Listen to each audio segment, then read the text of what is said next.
નમસ્કાર, સ્વાગત છે આપનું. આપ જોઈ રહ્યા છો ન્યૂઝ 18 ગુજરાતી. હું છું આપની સાથે દીપા શર્મા.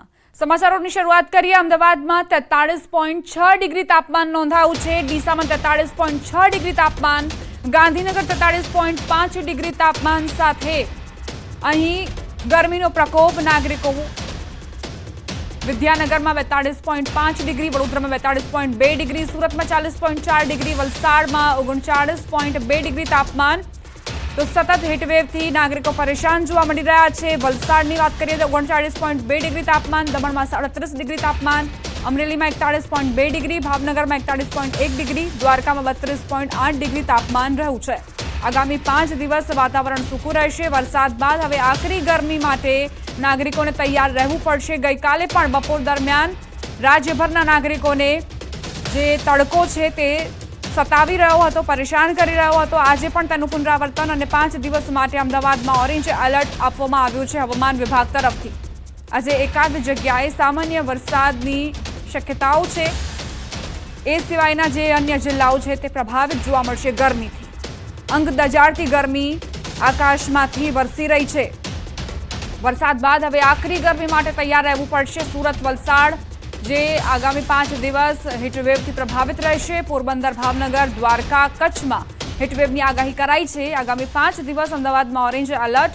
ઉત્તર પશ્ચિમ, ઉત્તર પૂર્વના પવન ફૂંકાતા ગરમીનો અહેસાસ થશે. હવામાન વિભાગે આગાહી કરી છે કે આગામી 5 દિવસ વાતાવરણ સૂકું રહેશે.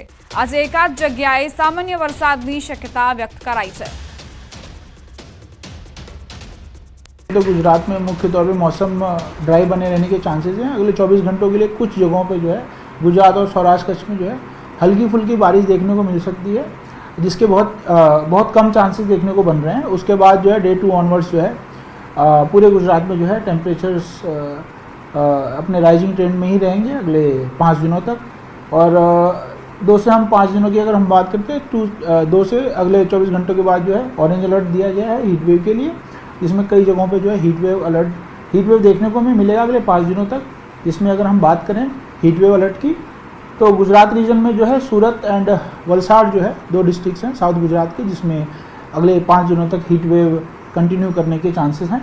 साथ ही साथ सौराष्ट्र कच्छ के जो दक्षिणी हिस्से के जो डिस्ट्रिक्ट्स हैं कोस्टल एरियाज़ में, जैसे पोरबंदर, देन भावनगर, इन जगहों पे जो है और द्वारका, इन जगहों पे जो है अगले 5 दिनों के लिए जो है हीट वेव वार्निंग जारी की गई है. साथ ही साथ अगले 2 दिनों के लिए कच्छ में भी जो है हीट वेव वार्निंग जारी की गई है, जो कुछ हिस्सों में जो है तापमान काफ़ी राइज देखने को मिलेगा. साथ ही साथ अगर हम बात करें अगले 24 घंटों में बारिश की, तो कुछ जगहों पे जैसे महिसागर, दाहोद, तापी, डांग और सौराष्ट्र कच्छ में भावनगर, ये जामनगर, राजकोट और बोटाड, ये जो डिस्ट्रिक्ट्स हैं इनमें छुटपुट बारिश देखने को मिल सकती है, जो कि बहुत न के बराबर चांसेस हैं. હવે ગુજરાતમાં ગરમી ભૂક્કા બોલાવી દેશે. હવામાન નિષ્ણાંત અંબાલાલ પટેલે મોટી આગાહી કરી છે. અમદાવાદ વાસીઓએ 3 દિવસ ખૂબ જ સાવચેત રહેવું પડશે. મધ્ય ગુજરાત અંગે અંબાલાલ પટેલની મોટી આગાહી. મધ્ય ગુજરાતના ભાગોમાં પારો 45 ડિગ્રીએ પહોંચી શકે છે. સપ્તાહ સુધી મધ્ય ગુજરાત તપવાની આગાહી કરાઈ છે. 24 અને 25મી મેના દિવસો વધુ ગરમ રહી શકે છે. 24-25 મે ઘણા ભાગોમાં પારો 46 ડિગ્રીએ પણ જઈ શકે. કચ્છના ભાગોમાં ગરમી વધશે તેવું કહેવું છે અંબાલાલ પટેલનું. રાજસ્થાનના કેટલાક ભાગોમાં પારો 49 ડિગ્રી જઈ શકે છે. કચ્છ, ઉત્તર સૌરાષ્ટ્રમાં 41 ડિગ્રીએ પારો પહોંચી શકે. તારીખ 17 થી આખરી ગરમી પડવાની શક્યતા રહે છે. મધ્ય ગુજરાતના ભાગોમાં મહત્તમ ઉષ્ણતામાન 45 ડિગ્રી સેલ્સિયસ પાર કરી જવાની શક્યતા છે. તારીખ 24-25 સુધીમાં તો કોઈ ભાગમાં 47 ડિગ્રી સેલ્સિયસ જેવું થઈ જવાની શક્યતા છે. આ ઉપરાંત ગંગા જમુના મેદાનો તપવાની શક્યતા છે. આ ભાગમાં 48 ડિગ્રી સેલ્સિયસ જેવું મહત્તમ ઉષ્ણતામાન થવાની શક્યતા છે. કચ્છના ભાગોમાં પણ ગરમીની વચ્ચે અને રાજસ્થાનના ભાગોમાં આખરી ગરમી પડશે. રાજસ્થાનના કેટલાક ભાગોમાં તો 49 ડિગ્રી સેલ્સિયસ જેવું મહત્તમ ઉષ્ણતામાન થવાની શક્યતા રહે છે. લગભગ કચ્છના ભાગમાં ગરમી વધશે. ઉત્તર સૌરાષ્ટ્રના ભાગમાં 41 ડિગ્રી સેલ્સિયસ જેવું મહત્તમ ઉષ્ણતામાન જવાની શક્યતા રહે છે. જૂનાગઢના ભાગમાં 42 ડિગ્રી સેલ્સિયસ જેવું મહત્તમ ઉષ્ણતામાન જવાની શક્યતા છે. ગરમીનો પ્રકોપ અને પવન કરા સાથે કમોસમી વરસાદે કેરી પકવતા ખેડૂતોની મુશ્કેલીઓ વધારી છે। ત્યારે વલસાડના કેટલાક પ્રગતિશીલ ખેડૂતોએ કેરીને બચાવવા નવતર પ્રયોગ હાથ ધર્યો। વરસાદ, પવન કરા, અસહ્ય ગરમી અને અન્ય જીવાત રોગથી બચાવવા ખેડૂતોએ કેરી પર વિશેષ મેંગો બેગ લગાવવાની શરૂઆત કરી છે। આંબા પર ફ્લાવરિંગના સમયે ત્યારબાદ કેરી જ્યારે લીંબુના આકારની થાય ત્યારે જ આ પ્રકારની પેપર બેગ કેરીના ફળ ઉપર લગાવી દેવાય છે। આ પેપર બેગથી કેરીના પાકના ઉત્પાદન અને તેની ગુણવત્તામાં પણ અનેક ગણો વધારો થયો છે અને પરિણામે પેપર બેગથી સુરક્ષિત કેરીનો ભાવ પણ વધુ મળે છે। માવઠાએ કપરાડા અને ધરમપુરમાં કેરીના પાકને બરબાદ કરતા ખેડૂતોને રાતા પાણીએ રોવાનો વારો આવ્યો હતો। એવામાં આ નવતર પ્રયોગથી જે ખેડૂતો કેરીની ખેતીથી અન્ય ખેતી તરફ વળવા માંગે છે તેઓ આ નવી તરકીબથી પોતાના મહામૂલા પાકને બચાવી શકે છે।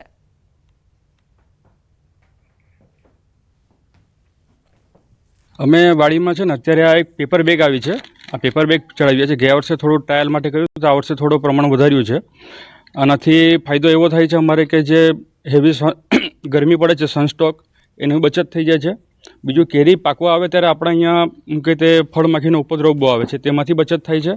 અને કમોસમી વરસાદ જે છેલ્લા 3-4 વર્ષથી પડે છે એ વરસાદની અંદર પણ એનું ઘણું બચત થાય છે। ખૂબ જ ગરમી પડે છે, કરા પણ પડે છે અને માખી ડંખ પણ મારે છે, જેના કારણે આ મેંગો બેગ લગાવવાથી આ તમામની સામે રક્ષણ મળી રહે છે। કેરીની ફળદ્રુપતા વધે છે, એની ચમક વધે છે, કેરી ખૂબ જ સુંદર લાગે છે અને ભાવ બી 2 કે 3 ગણો મળે છે। જેથી હવે પછી અમે પણ આ પ્રમાણે મેંગો બેગ લગાવીને અમે કાયમના માટે કેરીની ખેતી કરતા રહીશું અને બીજા ખેડૂતોને પણ અમે કહેતા રહીશું। વલસાડ જિલ્લાની અંદર આફૂસ કેરીમાં વધારે પાક થાય છે અને આફૂસ કેરી વધારે સેન્સિટિવ હોવાને કારણે એના ઉપર સીધી ગરમીની અસર થાય છે। કરા, વરસાદ કે આવું થાય એના માટે બી રક્ષણ થઈ શકે એ માટે અમે ઉપર બેગિંગ કરીએ છીએ। આ જોઈએ તો આપણે નાની કેરી 100 ગ્રામની જે થાય એટલે એને લગાવવામાં આવે ને 1 મહિનામાં એનું જે કલરિંગ વ્હાઈટ પીળો કલર આવી જાય છે એમાં, એટલે એ રેડી થઈ ગઈ એ રીતે પછી એના ઉપર ડેટ લખવામાં આવે ને પછી એ રીતે ઉતારવામાં આવે। એક તરફ ભર ઉનાળો તપી રહ્યો છે ત્યાં બીજી તરફ કમોસમી વરસાદ ગરીબ ખેડૂતોની કમર તોડી રહ્યો છે। આવા ધોમધકતા તાપમાં ગૃહિણીઓને પાણીનું કકળાટ સતાવી રહ્યો છે। દાંતા તાલુકો મહત્તમ આદિવાસી વિસ્તાર છે, જ્યાં કેટલાક શહેરી વિસ્તારમાં પાણીના બોર, ધરોઈ યોજનાથી પાણીનો પૂરતો જથ્થો મળી રહેતો હોય છે, પરંતુ દાંતા તાલુકાના મોટા ભાગના વિસ્તારમાં પાણીની યોજના ન હોવાના કારણે આદિવાસી લોકો પાણી માટે ઠેર ઠેર રઝળપાટ કરવા મજબૂર છે। અહીંના અંતરિયાળ ગામોમાં જો દૂર ઠેકાણે જઈને પીવા માટે માંડ 1-2 બેડા પાણી મળી જાય તો નાવા ધોવા માટે પાણી નથી મળતું। મનુષ્ય માત્ર માટે પાણીના વલખા હોય ત્યાં જ પશુઓ માટે પણ પરિસ્થિતિ કફોડી બની છે।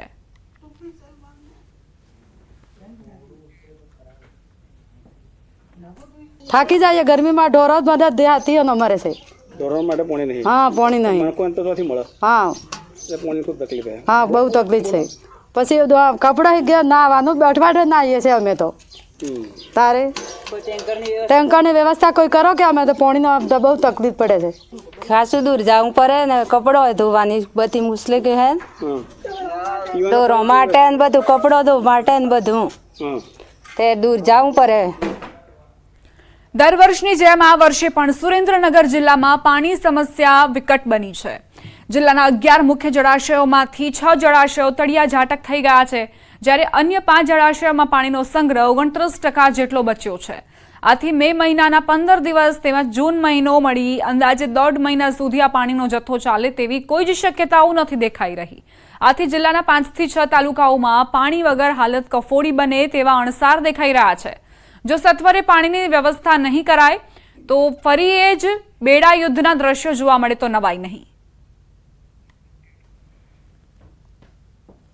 જે કુલ 11 જળાશયો છે તેમાંથી આપણી પાસે 6 જળાશયોમાં પાણી અવેલેબલ નથી અને બાકીના જે ડેમ છે તેમાં પીવાના પાણી માટે અનામત જથ્થો છે। સુરેન્દ્રનગર તાલુકાના પીવાના પાણીની તકલીફ ન થાય તે માટે આપણે ધોળીધજા ડેમમાં પાણીનો પૂરતો અનામત જથ્થો આવેલો છે। સુરેન્દ્રનગર જિલ્લામાં કાળઝાળ ઉનાળા અને ગરમીનો પ્રારંભ થઈ ચૂક્યો છે, ત્યારે ઉનાળાની શરૂઆતમાં તે જિલ્લાના જે 11 મુખ્ય જળાશયો છે તે પૈકી 6 જે જળાશયો છે એ તળિયા ઝાટક થઈ ચૂક્યા છે। કુલ 11 જે સુરેન્દ્રનગર જિલ્લાના મુખ્ય ડેમો આવેલા છે, આ ડેમો પૈકી 6 જે ડેમ છે જેમાં ત્રિવેણી, ઠાંગા, થોરિયાળી, સબુરી, નીંભણી સહિતના જે ડેમો છે ડેમોમાં હાલ પાણીના એક ટીપાના દર્શન પણ દુર્લભ થઈ ચૂક્યા છે. ત્યારે ક્યાંક ને ક્યાંક આગામી સમયમાં જો ચોમાસામાં ખેંચાય અને વરસાદનો જે પ્રારંભ છે મોડો થાય અને પૂરતા પ્રમાણમાં શરૂઆતમાં જો વરસાદ ન આવે તો ખાસ કરીને સુરેન્દ્રનગર જિલ્લાના ગ્રામ્ય વિસ્તારો છે જેમાં ખાસ કરીને સાયલા, મૂળી, ચોટીલા સહિતના જે અને થાન આ 4 તાલુકાના ગ્રામ્ય વિસ્તારોમાં પાણી માટે થઈ અને બેડા યુદ્ધના દ્રશ્યો દેખાય તેવી શક્યતાઓ છે. ત્યારે તંત્ર દ્વારા આ મામલે આગોતરું આયોજન કરી અને લોકોને પૂરતા પ્રમાણમાં પાણી મળી રહે તેવી વ્યવસ્થા કરવામાં આવે તેવી ક્યાંક ને ક્યાંક લોકોમાં માંગ ઉઠવા પામી છે. અને જે બાકીના 6 જળાશયો છે આ જળાશયોમાં પણ હાલ માત્ર ને માત્ર 29% જેટલો જ પાણીનો જથ્થો બચ્યો છે. ત્યારે ક્યાંક ને ક્યાંક સુરેન્દ્રનગર જિલ્લામાં ફરી એકવાર પાણીની પારાયણ સર્જાય તેવી શક્યતાઓ છે. ત્યારે તંત્ર દ્વારા આગોતરું આયોજન કરવામાં આવે તે જરૂરી બન્યું છે. અક્ષય જોશી, ન્યૂઝ 18 ગુજરાતી, સુરેન્દ્રનગર. હવે અન્ય સમાચારો પર નજર કરીએ. વલસાડથી સમાચાર. ફરી સરકારી અનાજનો જથ્થો ઝડપાયો છે. એસઓજીએ પારડીના અરનાલામાંથી અનાજનો જથ્થો પકડ્યો. મહાદેવ એન્ટરપ્રાઇઝ દુકાનમાંથી આ જથ્થો ઝડપાયો. 3140 કિલો ઘઉં, 2700 કિલો બાજરી જપ્ત કરાઈ છે. 2300 કિલો ચોખા અને 80 કિલો ચણા મળી આવ્યા છે. સરકારી અનાજની દુકાનનો જથ્થો હોવાનું બહાર આવ્યું. પ્રાથમિક માહિતી મુજબ આ દુકાનમાંથી ઝડપાયેલો અનાજનો જથ્થો વલસાડના ધરમપુર, કપરાડા અને પારડી સહિતના આસપાસના આદિવાસી વિસ્તારોની સરકારી અનાજની દુકાનનો હોવાનું બહાર આવ્યું. ગરીબોના હકનું અનાજ છીનવી વેચાણ કરવામાં આવતું હોવાનું મનાઈ રહ્યું છે. આથી એસઓજી પોલીસે હવે દુકાન માલિક કૃણાલ ગુજ્જરને ઝડપવા સહિતની કાર્યવાહી હાથ ધરી છે. હવે સવાલ એ છે કે આમ ક્યાં સુધી સરકારી અનાજ કૌભાંડ થતું રહેશે? શું નથી નાથનાર કોઈ? એસઓજીએ કાર્યવાહી કરી તો સ્થાનિક તંત્ર શું કરી રહ્યું છે? આવા અનેક સવાલો પ્રશાસન સામે ઉઠી રહ્યા છે.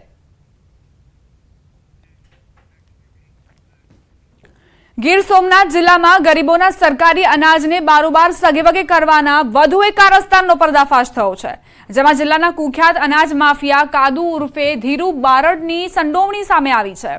પુરવઠા તંત્ર દ્વારા 19,000 કિલો શંકાસ્પદ સરકારી ચોખાના જથ્થા સાથે 15 લાખનો મુદ્દામાલ સીઝ કરી કાયદેસરની કાર્યવાહી હાથ ધરાઈ.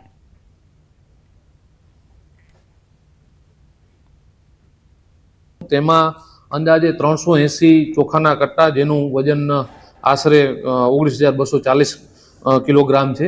અને એ શંકાસ્પદ જથ્થો આકાશ ટ્રેડિંગ નામની જે કંપની છે એનું પ્રાથમિક રીતે ધ્યાનમાં આવ્યું છે અને ધોરણસરની કાર્યવાહી માટે જથ્થો અને ટ્રક સીઝ કરેલ છે. હવે આગળ વાત ખરી પરીક્ષાની.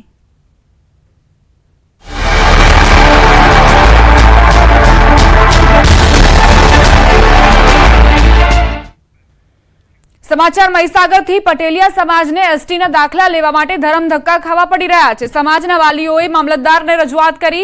જાતિના દાખલા અંગે લુણાવાડા મામલતદારનું નિવેદન. પુરાવા છતાં એસટીના દાખલા ન મળતા હોવાનો આક્ષેપ કરાયો. અરજદારના પુરાવાના અભાવે દાખલા મળતા નથી. અરજદારો હાઈકોર્ટમાં ગયા છે. કેસ પેન્ડિંગ છે. કોર્ટ વિશ્લેષણ સમિતિમાં મોકલવા માટે કહ્યું છે. વિશ્લેષણ સમિતિ તરફથી કંઈ જણાવવામાં નથી આવ્યું. આગામી મુદ્દતે હાઈકોર્ટમાં રજૂ કરવામાં આવશે. વિશ્લેષણ સમિતિને પુરાવા મોકલાયા છે તેવું નિવેદન પણ મામલતદારે આપ્યું.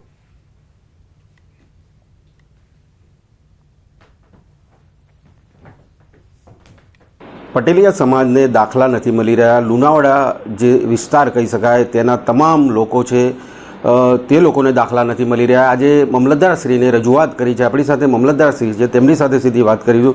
સાહેબ, રજૂઆત કરવામાં આવે છે છતાં પણ પટેલિયા સમાજને એસટીના દાખલા નથી મળી રહ્યા. 2014 સુધી મળતા હતા અને 2014 પછી બંધ થઈ ગયા છે. શું કારણ હોઈ શકે સર, અને કેમ નથી મળતા દાખલા? પટેલિયા સમાજના જે અરજદારો છે તેમને પુરાવાના અભાવે કે જે 50 પહેલાંમાં પટેલિયા જ્ઞાતિના પુરાવાના અભાવે દાખલા મળી શકતા નથી. અને એ બાબતે નામદાર હાઈકોર્ટમાં પણ 5 અરજદારો ગયેલા છે અને હાઈકોર્ટ મેટર જે હાલ પેન્ડિંગ છે. સર, અનેક પુરાવા છે સમાજ જોડે, અગાઉના પણ દાખલા છે. અત્યારે જે વિદ્યાર્થી છે તેના પપ્પાના દાખલો પણ રજૂ કરે છે, અનેક પુરાવા રજૂ કરે છે, છતાં પણ મળતા નથી. આટલા પુરાવા હોવા છતાં હાઈકોર્ટે પણ તરફેણમાં જજમેન્ટ આપ્યું છે. એ વિશે શું કહેશો?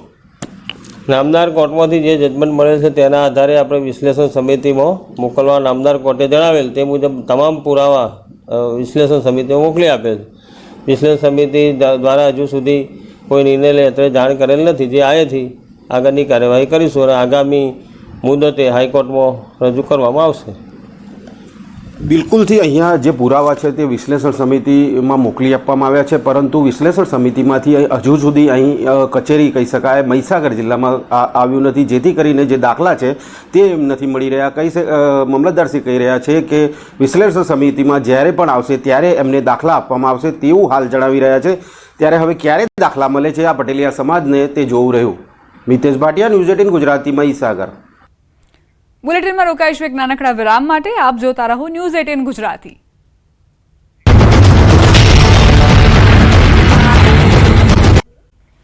અમદાવાદથી સમાચાર. પ્રથમ આઇકોનિક રોડ શહેરની શોભા વધારશે. રોડની કામગીરી પૂર્ણ થયા બાદ શહેરમાં તૈયાર થશે અન્ય એક આઇકોનિક રોડ.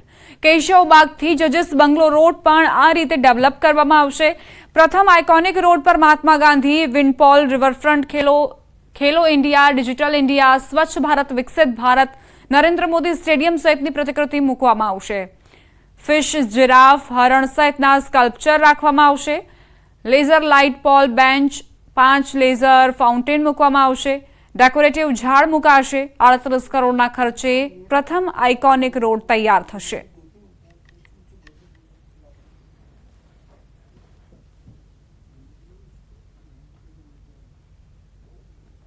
અમદાવાદના એરપોર્ટથી ઇન્દિરા બ્રિજ સુધીનો રોડ 2 કિલોમીટરનો કે જેને આઇકોનિક રોડ તરીકે બનાવવામાં આવશે. આપ મારી પાછળ જોઈ રહ્યા છો, અહીં અમદાવાદના એરપોર્ટથી ઇન્દિરા બ્રિજ તરફનો આ જે રોડ છે તે રોડ જોઈ રહ્યા છો. નવો આઇકોનિક રોડ તેને નામ આપવામાં આવ્યું છે, પરંતુ આ રોડ છે તે ખાસ કરીને અમદાવાદની શાન બનશે. અમદાવાદની શાન એ રીતે બનશે કારણ કે આ જે રોડ છે તેમાં 18 જેટલા સ્કલ્પચર મૂકવામાં આવશે. આપ એક સ્કલ્પચર જોઈ રહ્યા છો કે જ્યાં ખાસ કરીને હરણને મૂકવામાં આવ્યું છે. માત્ર હરણ નહીં, અહીં જીરાફ અને ઓલિમ્પિકની પ્રતિકૃતિ સહિતના 18 જેટલા સ્કલ્પચર છે તે મૂકવામાં આવશે.